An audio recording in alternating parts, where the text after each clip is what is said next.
भाभी जी, आपके पास कोई खबर है इनकी बहू की शादी की? क्या क्या दहेज में लाई है, कुछ अता पता है आपको? भाभी जी, सुना है इनकी बहू बहुत सारा दहेज लाई है। क्या लाई होगी? कैश या कार या ढेर सारा सोना? मुझे क्या पता भाभी जी। भी पता चल जाएगा भाभी जी। जरा आने तो दीजिए सुनंदा जी को, पता नहीं कहाँ रह गई। संस्कारी तो लगती है बहू, है ना भाभी जी? हाँ, लगती तो है। माफ करना बहनों, मैंने आपकी सारी बातें सुन ली। बहनों, आप जानना चाहती है ना कि मेरी बहू अपने दहेज में क्या क्या लाई? तो सुनिए, मेरी बहू अपने साथ ना तो सोना लाई है, ना कार लाई है और ना ही कैश लाई है। अच्छा, अगर ये सब नहीं लाई है तो लाई क्या है आपकी बहू अपने साथ? क्या लाई है भाभी जी? मेरी बहू अपने साथ अच्छे संस्कार लाई है, अच्छी परवरिश लाई है। अरे अच्छे संस्कार से क्या होता है भाभी जी? अरे बहुत कुछ होता है अच्छे संस्कार। सुबह उठकर सबसे पहले मेरी बहू भगवान का नाम लेती है, अपने सास ससुर का पैर छूती है, मेरे इस घर के एक एक कोने को अपना समझकर संवारती है, घर के एक एक सदस्य का ध्यान रखती है। इसीलिए पूरा घर, चाहे छोटे हो या बड़े, उसे सर आंखों पे बिठा के रखते हैं। एक भी दिन उसकी तबीयत खराब होती है ना, तो पूरा परिवार उसके आसपास ही खड़ा रहता है, उसे एक गिलास पानी तक उठा के पीने नहीं देता। जब मेरी बहू से कोई गलती होती है ना, वो अपनी सास से या घर के किसी भी बड़े छोटे से बहस नहीं करती। ये होते हैं अच्छे संस्कार वाली बहुएं, जो अपने साथ सोना, कैश या कार नहीं लाती। मेरी बहू अपने दहेज में घर के बड़ों को इज्जत देना सीख कर आई है,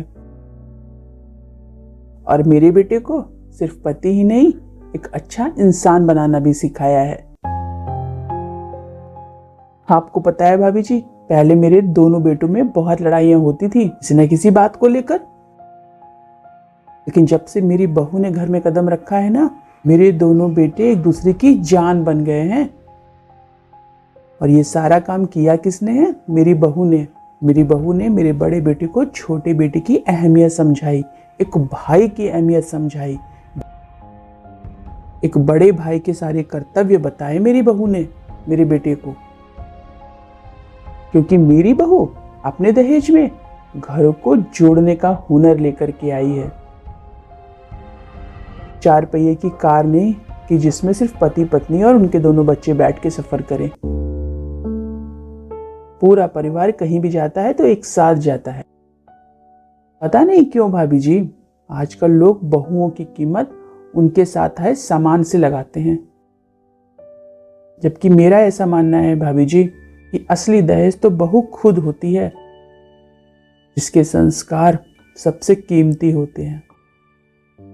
लेकिन मेरा ऐसा मानना है भाभी जी, अच्छे संस्कार वाली बहू खुद अपने आप में पूरा का पूरा दहेज है, क्योंकि संस्कार जिंदगी भर नहीं खत्म होते। सामान, कैश, सोना, कार, ये तो कभी ना कभी खत्म ही होंगे। देखा भाभी जी, मैं तो पहले से कह रही थी, सुनंदा भाभी की बहू बहुत संस्कारी है ना? कह रही थी ना मैं। इसीलिए मैं कहती हूँ भाभी जी कि जो बहू अपने साथ संस्कार लाती है ना, वो बहू पूरे जीवन भर घर को जोड़ के रखती है। तो आज के बाद भाभी जी, मेरी तरह आप भी अपनी सोच बदलिए। सोना, कैश या कार लाने वाली बहू नहीं, अच्छे संस्कार वाली बहू चुनिए अपने बेटों के लिए। और मेरी बहू के बारे में कुछ भी मत बोलिए। नहीं भाभी जी, सवाल ही नहीं उठता आपकी बहू के बारे में कुछ भी बोलने का। उल्टा हम तो मोहल्ले में आपकी बहू की तारीफ ही करते हैं ना भाभी जी? और नहीं तो क्या भाभी जी, आप चाहे किसी से भी पूछ लीजिए, हम आपकी बहू की सिर्फ तारीफ ही करते हैं। देने को तो इसके माँ बाप मुझे बहुत कुछ दे रहे थे, लेकिन मैंने ही साफ मना किया कि भाई साहब, मुझे सिर्फ अच्छे संस्कार वाली अपनी बेटी दे दीजिए। ये सोना, कैश और कार लेकर मैं क्या करूंगी? मुझे सिर्फ आपकी बेटी चाहिए। बेटा, आंटी लोगों के लिए चाय ले आओ।